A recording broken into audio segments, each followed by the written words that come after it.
આજે દીકરીઓની સેવા માટે, એમની શિક્ષા માટે એક હોસ્ટેલનું લોકાર્પણ થઈ રહ્યું છે. જે દીકરીઓ આ હોસ્ટેલમાં રહેશે, જેમને અનેક પોતાના અરમાન હશે, પોતાના સપના હશે, એ પૂરા કરવાના અનેક અવસર મળવાના છે.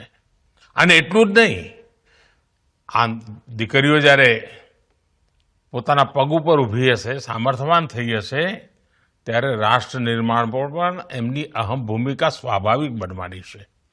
એમનું કુટુંબ પણ સમર્થ બનવાનું છે. અને એટલા માટે હું સૌથી પહેલાં તો આ હોસ્ટેલમાં રહેવાનું જેમને અવસર મળવાનો છે, એવી બધી જ દીકરીઓના એમના ઉજ્જવળ ભવિષ્ય માટે ખૂબ ખૂબ શુભેચ્છાઓ આપું છું. એમના પરિવારજનોને પણ શુભેચ્છાઓ આપું છું. સાથીઓ, આ મારું સૌભાગ્ય છે કે ગર્લ્સ હોસ્ટેલ ફેઝ 2નું એની આધારશિલા મૂકવા માટે આપે મને અવસર આપ્યો હતો.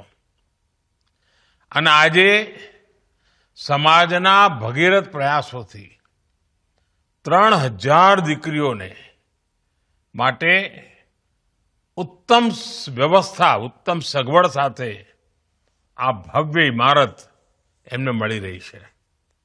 મને કહેવામાં આવ્યું કે વડોદરામાં કંઈ 2000 સ્ટુડન્ટ્સ માટે હોસ્ટેલનું કામ ચાલી રહ્યું છે, પૂરું થવાની તૈયારીમાં છે.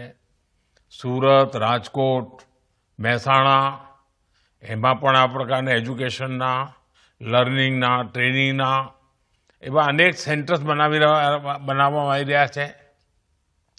આ બધા પ્રયાસો માટે જે એમાં યોગદાન આપી રહ્યા છે, એ સૌ અભિનંદનના અધિકારી છે. કારણ કે આપણો દેશ તો સમાજની શક્તિથી જ આગળ વધતો હોય છે.